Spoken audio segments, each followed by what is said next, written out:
പുഞ്ചമൺ പോറ്റി 300 വർഷങ്ങൾക്ക് മുമ്പ് യഥാർത്ഥത്തിൽ ജീവിച്ചിരുന്നൊരു വ്യക്തി. കോട്ടയത്ത് പുതുപ്പള്ളിക്കടുത്ത് ഇപ്പോഴും പുഞ്ചമൺ ഇല്ലം കാണാവുന്നതാണ്.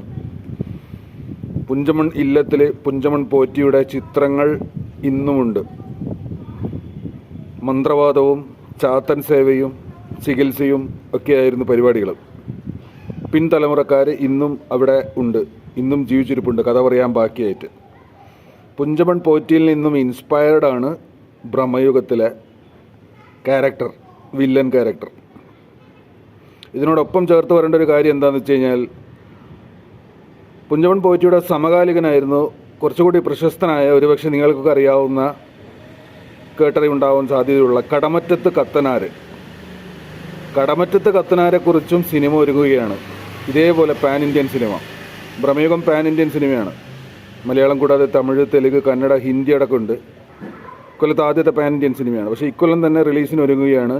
ജയസൂര്യ നായകനായി ഹോമിൻ്റെ ഡയറക്ടർ ഒരുക്കിക്കൊണ്ടിരിക്കുന്ന കത്തനാർ ദ സോസറർ എന്ന് പറയുന്ന 2 ഭാഗമുള്ള ഒരു പാൻ ഇന്ത്യൻ സംഭവത്തിൻ്റെ 1ാം ഭാഗം 2024 റിലീസിന് ഒരുങ്ങുകയാണ്. അതൊരു ഇൻട്രസ്റ്റിംഗ് സംഭവമായിട്ട് തോന്നുന്നു അല്ലേ? കടമറ്റത്ത് കത്തനാർ ഇതേപോലെ മാജിക്കും സോസറിയും അപാരമായ വിദ്യകൾ കഴിവുള്ള സിദ്ധന്മാരായിരുന്നു. ഇവർ സിദ്ധികളുള്ളവരായിരുന്നു. തപസ്സിലൂടെയും അവരുടെ വിദ്യകളിലൂടെയും ഉപാസനകളിലൂടെയൊക്കെ സിദ്ധി നേടിയെടുത്തവനായിരുന്നു. കടമറ്റത്ത് പള്ളിയും ഇതേപോലെ ഇപ്പോഴും നിലവിലുണ്ട്. എറണാകുളം മൂവാറ്റുപുഴ റോഡിൽ നിന്ന് 10 കിലോമീറ്റർ തെറ്റിക്കഴിഞ്ഞാൽ കടമറ്റത്ത് പള്ളിയും, കടമറ്റത്ത് കത്തനാർ ജീവിച്ചിരുന്നതിൻ്റെ തെളിവുകളോ അവശേഷിപ്പുകളൊക്കെ ഉണ്ട്. പുഞ്ചമൺ പോറ്റിയും കടമറ്റത്ത് കത്തനാരും നേരിൽ കണ്ടിട്ടുമുണ്ട്, വെല്ലുവിളിച്ചിട്ടുമുണ്ട്. അതൊക്കെ സിനിമയിൽ വരുവാണെങ്കിൽ രസകരമാകുമായിരുന്നു. കടമറ്റത്ത് കത്തനാരായിട്ട് വേറൊരു ക്യാരക്ടർ. ഇനിയിപ്പോൾ അർജുന അശോകൻ്റെ പ്രായം അതല്ല, അതുകൊണ്ട് എന്തായാലും അങ്ങനെ കാണുന്നില്ല. അങ്ങനെ വല്ല ട്വിസ്റ്റോ അതിലുണ്ടോയെന്നറിയില്ല. എനിവേ റിയൽ ഐതിഹ്യം എന്താണെന്ന് വെച്ച് കഴിഞ്ഞാൽ, പറഞ്ഞു വരക്കുന്ന കഥകൾ, പുഞ്ചമൺ പോറ്റിയെ കടമറ്റത്ത് കത്തനാർ കാണാൻ വന്നു. അവർ നല്ലൊരു സംഭാഷണത്തിൽ ഏർപ്പെട്ട് തിരിച്ചു പോകുമ്പോൾ കടമറ്റത്ത് കത്തനാരുടെ തോണി വള്ളം പുഴയിലില്ല, പകരം തൊട്ടടുത്ത മാവിൻ്റെ മേലെയാണ് ഉള്ളത്. പോറ്റി ഒരു നമ്പർ ഒപ്പിച്ചതാണ്. നീ വലിയ സിദ്ധനല്ലേ, അങ്ങനെയെങ്കിൽ നീ ആ തോണി മാവിൻ്റെ മേലെ താഴെ ഇറക്കുക എന്ന് പോറ്റി കത്തനാരെ വെല്ലുവിളിക്കുകയും, കത്തനാര ആ സമയത്ത് ആ തോണി ഇറക്കാൻ ഞാൻ ഇല്ലത്തെ അന്തർജനങ്ങളെ കൊണ്ടുവരും എന്നൊരു പ്രസ്താവന നടത്തി. അപ്പോൾ പോറ്റി തന്നെ അത് താഴെ ഇറക്കി കൊടുക്കുകയും, മേലോട്ട് വള്ളം മാവിൻ്റെ മേലെ അക്കാലത്ത് എളുപ്പത്തിൽ കയറ്റാൻ പറ്റില്ലല്ലോ, അതേ വിദ്യയിലൂടെ താഴെ ഇറക്കിയെന്നും, പക്ഷേ കത്തനാർ ആ വള്ളത്തിൽ പോകുന്നതിന് പകരം ഒരു ഇലേൻ്റെ മേലെ കയറിയിരുന്ന് അക്കരയ്ക്ക് പോയി എന്നൊക്കെയാണ് കഥകൾ. അപ്പോൾ ഇവർ തമ്മിൽ ഇങ്ങനെ ഒരു ബന്ധം ഉണ്ടായിരുന്നു. അതേ ബന്ധമുള്ള 2 ക്യാരക്ടറുകൾ റിയൽ ലൈഫിൽ നേരിട്ട് കണ്ടിട്ടുള്ള 2 സിദ്ധന്മാരായ, 2 നിഗൂഢമായ, മിസ്റ്റീരിയസ് ആയ, 2 തരത്തിലെ അമാനുഷികമായ സിദ്ധികളുള്ള 2 പേരുടെ സിനിമകൾ ഒരേ വർഷം പാൻ ഇന്ത്യ ആയിട്ട് റിലീസാവുന്നു എന്നുള്ളത് ഇൻട്രസ്റ്റിംഗ് ആയിട്ട് തോന്നുന്നു. ജയസൂര്യ നായകനായ കത്തനാരും വൻ ബഡ്ജറ്റിൽ തന്നെയാണ് ഒരുങ്ങിക്കൊണ്ടിരിക്കുന്നത്. ഗോപാലനാണ് പ്രൊഡ്യൂസർ. പക്ഷെ ആദ്യം വരുന്നത് പോറ്റിയാണ്, ബ്രഹ്മയുഗമാണ്, 2 ആഴ്ചക്കപ്പുറം. ബ്രഹ്മയുഗം എന്ന സിനിമയ്ക്ക് മറ്റൊരു പ്രത്യേകത ഞാൻ കാണുന്നത് എന്താണെന്ന് വെച്ച് കഴിഞ്ഞാൽ, അതിൽ 3 പേരേ ഉള്ളൂ. മമ്മൂട്ടി, അർജുന അശോകൻ, സിദ്ധാർത്ഥ ഭരതൻ, പിന്നെ ഒരു നടി അമാൻഡ. 4 പേര് കൂടിപ്പോയാൽ. പിന്നെ ആ വീട്, അതിൻ്റെ ചുറ്റുവട്ടോ. ഈ 3-4 പേരെ വെച്ചിട്ട് ഇതുപോലെ ഭ്രമിപ്പിക്കുന്ന പടങ്ങൾ ഇതിന് മുൻപും വന്നിട്ടുണ്ട്. അതിലെൻ്റെ ഫേവറേറ്റ് ആയിട്ടുള്ള 2 എണ്ണത്തിനെ കുറിച്ചിട്ടും കൂടി പറയാൻ വേണ്ടിയാണ് ഉദ്ദേശിക്കുന്നത്. ഒന്ന്, കഴിഞ്ഞ വർഷത്തിന് തൊട്ട് മുമ്പ് 2021 റിലീസായ ഉടൽ എന്ന സിനിമയാണ്. രതീഷ് രഘുനന്ദൻ ഡയറക്റ്റ് ചെയ്ത ഉടൽ എന്ന സിനിമയിൽ ആകെ 4 പേരേ ഉള്ളൂ. 4 പേരും ഒരു വീടുമാണ് ആ സിനിമയിൽ മൊത്തം ഉള്ളത്. ഒരു അടിപൊളി സൂപ്പർ A-ക്ലാസ് ഹൊറർ ത്രില്ലറാണ്. അതായത് ഒരു വീട്ടിൽ ഷൈനി എന്ന ഒരു ലേഡി, ഭർത്താവ് ജോലി ആവശ്യത്തിന് നാട്ടിലില്ലാത്ത ഷൈനി എന്ന ദുർഗ അവതരിപ്പിച്ച കഥാപാത്രവും, ഷൈനിൻ്റെ ഭർത്താവായിട്ട് ജൂഡ് ആൻ്റണിയാണ് 2018 ഡയറക്ടർ. ഫോണിൽ 1-2 രംഗങ്ങളിലേ ജൂഡുള്ളൂ. അപ്പോൾ ഷൈനിൻ്റെ കൂടെ ഉള്ളത് ഫാദർ ഇൻ ലോസാണ്, ഭർത്താവിൻ്റെ അച്ഛനും അമ്മയാണ്. അതിൽ അമ്മ കിടപ്പ് രോഗിയാണ്, അച്ഛനാണെങ്കിൽ കണ്ണ് മര്യാദയ്ക്ക് കാണുകയില്ല. അച്ഛനായിട്ട് കുട്ടിയച്ഛൻ എന്നാണ് പേര്. കുട്ടിയച്ഛനായിട്ട് അഭിനയിക്കുന്നത് ഇന്ദ്രൻസാണ്. ഇന്ദ്രൻസിൻ്റെ ക്യാരക്ടർ ഉടലിൽ വളരെ ഇമ്പോർട്ടൻറ്റ് ക്യാരക്ടറാണ്. പിന്നെ ഉള്ളത് ധ്യാൻ ശ്രീനിവാസൻ്റെ റോളാണ്. അപ്പോൾ ഈ ഷൈനിക്ക് ഈ കിടപ്പ് രോഗിയായ തൻ്റെ ഭർത്താവിൻ്റെ അമ്മേനെ ചികിത്സിച്ച് വെറുപ്പ് പിടിക്കുകയും മതിയാവുകയും ഹോം നേഴ്സ് ശമ്പളം വാങ്ങി പോകുന്നിടത്തുനിന്നാണ് കഥ ആരംഭിക്കുന്നത്. ഷൈനി അങ്ങനെ തൻ്റെ രഹസ്യ കാമുകൻ ജാരനായിട്ടാണ് ധ്യാൻ ശ്രീനിവാസിൻ്റെ കഥാപാത്രം, കിരൺ എന്ന കഥാപാത്രം.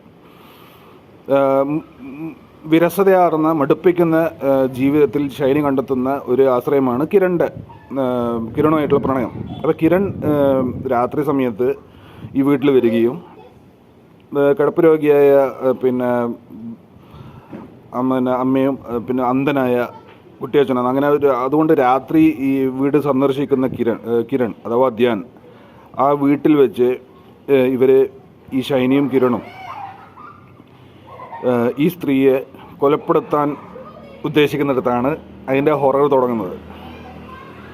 എല്ലാത്തിൽ നിന്നും ഒരു മോചനം എന്നുള്ള രീതിയിൽ നമ്മളങ്ങനെയുള്ള കഥകൾ പത്രങ്ങളിൽ ഒരുപാട് വായിച്ചിട്ടുണ്ട്.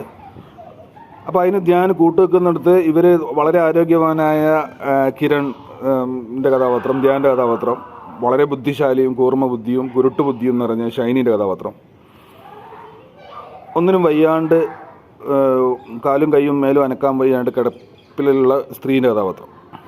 എന്നാൽ തൻ്റെ ഭാര്യയെ സംരക്ഷിക്കാൻ അന്ധനായ കുട്ടിയച്ഛൻ, ഇതെല്ലാം മനസ്സിലാക്കിക്കൊണ്ട് ഉറങ്ങിക്കിടക്കുന്ന കുട്ടിയച്ഛൻ, തൻ്റെ വീട്ടിലൊരാൾ കയറിയിട്ടുണ്ട് എന്നും ഇങ്ങനെയൊക്കെ പദ്ധതികൾ നടക്കുന്നുണ്ട് എന്നും മനസ്സിലാക്കിക്കൊണ്ട് അതിനെ പ്രതിരോധിക്കാൻ, ആ പ്ലാൻ പൊളിക്കാൻ, തൻ്റെ ഭാര്യയെ സംരക്ഷിക്കാൻ ഇറങ്ങുന്നിടത്താണ് പടം ആരംഭിക്കുന്നത്. പിന്നെ ഒരു ഒന്നൊന്നര സംഭവമാണ് ആ സിനിമ. തിയേറ്ററിൽ തന്നെ വാച്ച് ചെയ്യേണ്ടതായിരുന്നു, അവസരം നഷ്ടപ്പെട്ട് 2021 ഒരാഴ്ചയോ മറ്റോ കളിച്ചിട്ട് പോയി. അത് ഈ ഉടൽ അത്തരത്തിലൊരു സിനിമയാണ്. വെറും 4 പേരും ഒരു വീടും, 3-4 ഡേ ഷോട്ട്സേ ഉള്ളൂ. ബാക്കി 99% നൈറ്റ് ഷോട്ടാണ്. ഒരു വീടിൻ്റെ അകത്ത് വെച്ചുള്ള ഫുൾ നൈറ്റ് ഷോട്ട്സാണ് ഉടലെന്ന് പേരിടാൻ കാരണം ഒരുപക്ഷെ ഈ അമ്മയുടെ ഒന്നിനും വയ്യാത്ത ഉടൽ, ഷൈനിയുടെ ആകർഷണീയമായ ധ്യാൻ ആകർഷിക്കപ്പെട്ട് എന്തിനും തയ്യാറാവുന്ന ഉടൽ, കുട്ടിയച്ഛൻ്റെ കണ്ണു കാണാത്ത ഉടൽ, എന്നാൽ എന്തിനും സാധ്യതയുള്ള ഉടൽ, അങ്ങനെയൊക്കെ അതിനെ ഇൻ്റർപ്രറ്റ് ചെയ്യാവുന്നതാണ്. എന്തിനാലും ഉടൽ ഭ്രമയുഗത്തിന് മുന്നേ കാണേണ്ട ഒരു പടമാണ്. പറ്റുമെങ്കിൽ 3 പേരെ വെച്ച് ഭ്രമിപ്പിച്ച മറ്റൊരു പടം 1999 ഇറങ്ങിയ കോൻ എന്ന രാം ഗോപാൽ വർമ്മ പടമാണ്. കോൻ ആര്? ഈ കോൻ എന്ന പടത്തിൽ വെറും 4 പേരേ ഉള്ളൂ. അത് ഒരു രാത്രി തുടങ്ങി, ഒരു രാത്രിയാണ് അതിൻ്റെ കഥ മൊത്തം. ഒരു രാത്രി തുടങ്ങി രാവിലെ അവസാനിക്കുന്നിടത്ത് അതിൻ്റെ ഇടയിലാണ് ആ കടയിലുള്ള കഥ മൊത്തം നടക്കുന്നത്.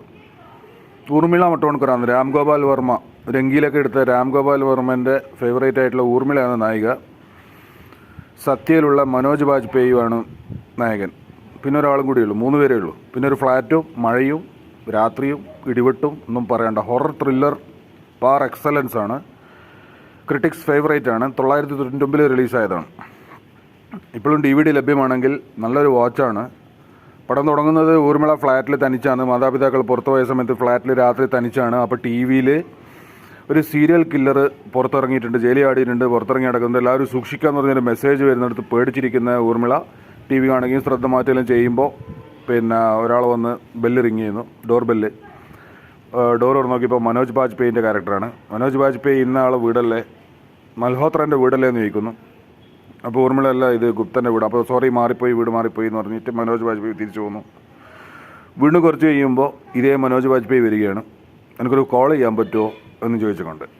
അപ്പോൾ മനോജ് ബാജ്പേയിൻ്റെ ക്യാരക്ടർ അപ്പം തൊട്ട് നമ്മൾ സംശയിപ്പിക്കുകയാണ്. അപ്പോൾ കോൾ ചെയ്യാൻ അനുവദിക്കുന്നില്ല, തിരിച്ചു പോന്നു, വീണ്ടും വരുന്നു, വീണ്ടും ബെല്ലടിക്കുന്നു. ഓരോ തവണ ബെല്ലടിക്കുമ്പോഴും ഭയമാണ് നമുക്കുള്ളിൽ. മനോജ് ബാജ്പേയി ദ കില്ലർ, സത്യയിൽ ബ്രഹ്മാണ്ഡ പെർഫോമൻസ് കാഴ്ചവെച്ച മനോജ് ബാജ്പേയി. രാം ഗോപാൽ വർമ്മൻ്റെ കണ്ടെത്തൽ, എൻ്റെ അറിവ് ശരിയാണെങ്കിൽ. മനോജ് ബാജ്പേയി പിന്നെ പറയുന്നത് ഭയങ്കര തണുപ്പ്, പുറത്ത് നല്ല മഴയാണ്, അപ്പോൾ ഭയങ്കര തണുപ്പ്, കുറച്ച് നേരം ഇവിടെ ഇരുന്നോട്ടെ എന്ന് പറഞ്ഞിട്ട് ഹരാസിക്കിനെ ഇത് എന്താ പറയുക, ഡിസ്റ്റർബ് ചെയ്തുകൊണ്ടിരിക്കുകയാണ് മനോജ് ബാജ്പേയിൻ്റെ ക്യാരക്ടർ. അപ്പോൾ ഊർമിളയാണെങ്കിൽ അവോയ്ഡ് ചെയ്യാൻ പരമാവധി ശ്രമിച്ചുകൊണ്ടിരിക്കുകയാണ്. അപ്പോൾ നിങ്ങൾക്ക് നിങ്ങളെ കാറില്ലേ താഴെ, അതിനകത്ത് പോയി ഇരുന്നൂടെ എന്ന് ഊർമിള ചോദിക്കുന്നു. അങ്ങനെ പോകുന്നു, തിരിച്ചു പോകുന്നു. തിരിച്ചു പോയതിന് ശേഷം കുറച്ച് കഴിഞ്ഞ് പിന്നെയും തിരിച്ചു വരുന്നു. കാറിന് താക്കോല് മറന്നുപോയി, അതിനകത്ത് വെച്ച് മറന്നുപോയി എന്നൊക്കെ പറഞ്ഞിട്ട് അങ്ങനെ കുറേ ഇങ്ങനെ ഡെവലപ്പ് ചെയ്യാണ് സ്റ്റോറി. കുറച്ച് കഴിഞ്ഞിട്ട് ഊർമിള ഇയാളെ വിശ്വാസത്തിലെടുക്കുകയും ഒരു സാൻഡ്വിച്ച് ഉണ്ടാക്കി കൊടുക്കുകയൊക്കെ ചെയ്യുന്നു. അങ്ങനെ കുറച്ച് കഴിയുമ്പോൾ കറണ്ട് പോകും ഈ ഫ്ലാറ്റിൽ. കറണ്ട് പോയി നോക്കിയപ്പോൾ പൂച്ച ചത്തു കിടക്കുന്നു. ഊർമിള ആകെ പേടിച്ച് കുറച്ച് നോക്കിയപ്പോൾ ഒരാൾ തോക്ക് കൊടുത്തിട്ട് നിൽക്കുന്നു. അത് നോക്കുമ്പോൾ പോലീസുകാരൻ്റെ കഥാപാത്രമാണ്. അപ്പോൾ ഇയാൾ മനോജ് ബാജ്പേയിനെ പിടിക്കാൻ വന്നതാണെന്നുള്ള ഉറപ്പായി. അങ്ങനെ മനോജ് ബാജ്പേയി ഇയാളെ തമ്മിൽ കുറേ വാഗ്വാദം, അങ്ങനെ കുറേ കൺഫ്യൂഷൻ. ആരാണ്, എന്താണ്, ഞാൻ മൽഹോത്രനെ തേടി വന്നതാണ്, വീട് മാറിപ്പോയതാണ് എന്നൊക്കെ മനോജ് ബാജ്പേയി പറയുന്നു. പോലീസുകാരൻ്റെ ഐഡൻറ്റിറ്റിയും സംശയത്തിലാവുന്നു. അങ്ങനെ കുറേ കഴിഞ്ഞപ്പോൾ അതിൻ്റെ ഇടയിൽ ഊർമിള പറയുന്നുണ്ട്, എൻ്റെ ഭർത്താവ് ഗുപ്ത മേലെ ഉറങ്ങിക്കിടക്കുന്നുണ്ട് എന്ന് വെറുതെ കാച്ചുന്നുണ്ട് മനോജ് ബാജ്പേയിനെ പേടിപ്പിക്കാൻ വേണ്ടി. അപ്പോൾ പോലീസുകാരൻ വരുന്നതിന് മുമ്പ് അപ്പോൾ മനോജ് ബാജ്പേയി പറയുന്നുണ്ട്, എനിക്ക് നിൻ്റെ ഭർത്താവിനെ അറിയാമെന്ന്. അന്നേരം ഊർമിള ചെറുതായിട്ടൊന്ന് പേടിക്കുന്നുണ്ട്. അതിൽ ചെറിയൊരു ക്ലൂ ഉണ്ട്.